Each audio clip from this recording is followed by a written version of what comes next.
Hey everybody, it's Mike Sullivan with Born to Shine. We've got an awesome guest and a really cool guy. His name is Rick Surrency. And Rick, thank you for coming number two, second time on the podcast to share. Mike, I'm honored to be here. And when you ask me a second time, then something must be right. Yeah, something must be right is right, Rick. I keep seeing your posts on LinkedIn and it's like, my goodness, you're just, helping your county expand and the district expand so beautifully in Florida. Can you share what's going on and all that good news? Well, thank you for asking. And, us superintendents, and by the way, I think you remember I'm an elected superintendent, have to run for election every 4 years. Yes, sir. So we are inherently marketeers. I Mm, mean, we're all about making sure we push out messaging about the good things that are happening in our district. It's right. also good for election stuff. Yeah. So I'm really proud of the fact, and I think I put this out there. We are from a school district, 10,000 students, which is small for Florida, but we also are from a relatively low socioeconomic area Mm, compared to the rest of Florida. And back in 2015-16, when I first came into office, we had a graduation rate that was dismal. It was 54.9%, oh. which essentially meant out of every two students who started ninth grade back then, only one would graduate on time. Mm, So when I came into office, we really made that a focus, a priority, and we put some systems into place to really kind of watch those early warning signs to make sure if kids were falling behind mm. academically, attendance, behavior, that we would really try to make sure they stayed on track for graduation. And I'm talking about kindergarten through 12. So because of a number of systems in place, really watching the data, really keeping track of our kids, this past year in 2025, we reached an all-time high of 96.6% Wow. graduation rate, which is almost a 42 percentage point increase. And I'll give you some relevance to that.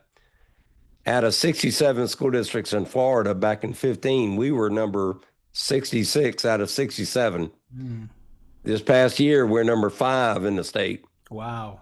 And we also have grown the most of any school district in the state of Florida. But I'm most proud of the next thing I'm going to tell you.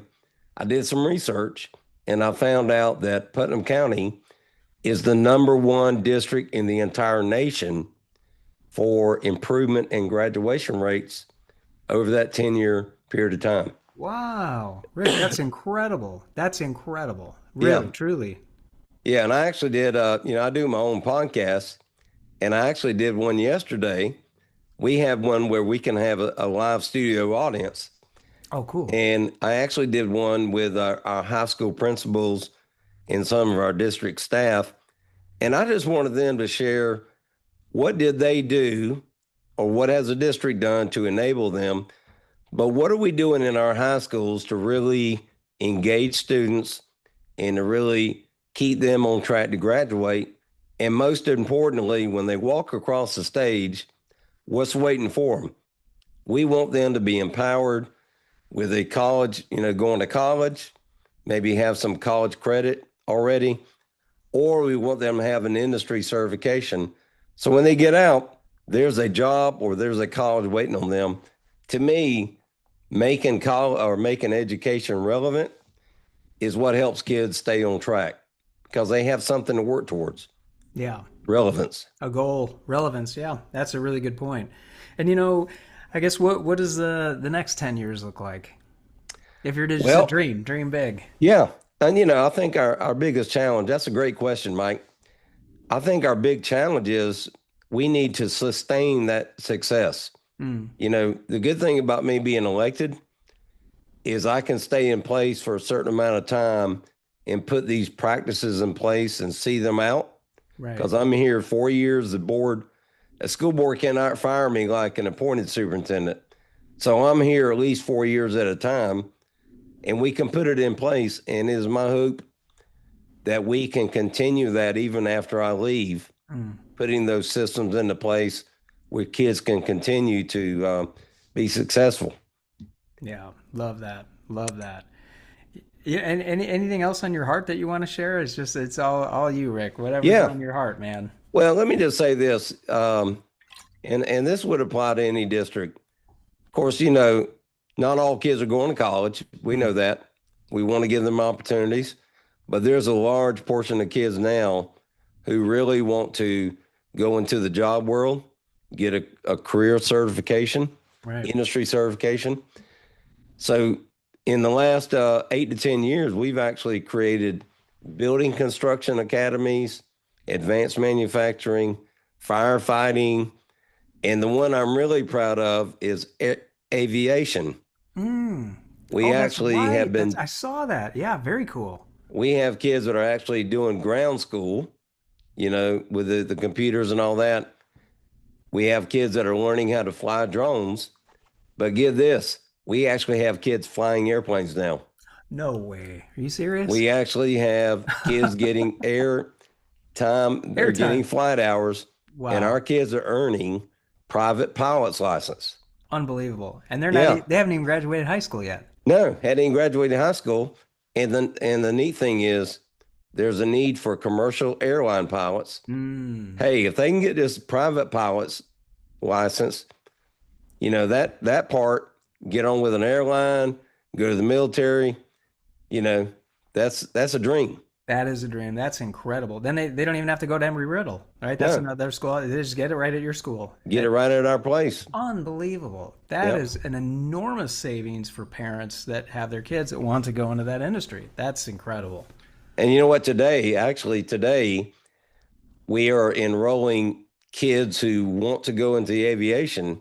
But one thing we do first is we take them on a discovery flight, Oh, cool. which means that if you're going to be in this program, you have to agree to go on an airplane, a little Cessna, with a pilot, of course, and you discover if you like flying or not. If you don't like flying, you may not want to be a pilot. Yeah, that's a good idea. Oh, it'd be great if they had that for, lawyers or doctors or brain surgeons, kind of mirror the person before you spend the 12 years at school. So that's actually really wise. That's wise. Get them up Yeah. there and see if they like it, see if they feel drawn to it. Yeah. But that's, I'm excited about that. And I'm all about just really trying to turn kids on to education. And, I've been doing this, Mike. I know I told you, I'm in year 48 of my career. And when I finish my term in 28, I'll have 50 in. Wow. But you know what? I'm going to keep going. I'll do something because I love working with kids Yeah. and seeing kids empowered. And to be quite honest with you, I want kids to become taxpayers so they can take care of us. Yeah. Right. Yeah, there you go. Now, Rick, thank you so much for your heart. Thank you for your 48 years of service and just, it's incredible. I mean, it truly oozes out of you how much you care for your kids and how much it adds vitality to your life, and it shows. So thank you. Well, I for what appreciate you it. do. And you know what? And I want to congratulate you. You are compassionate. You've actually been in our district. You're actually pouring into the lives of these kids, and really the ones that maybe need the most love, you've been there. And you know what? It's a great partnership. And I appreciate what you're doing. We're facing challenges we've never faced before. And it's people like you who come in and really touch lives. And I really mean that. You were born to. You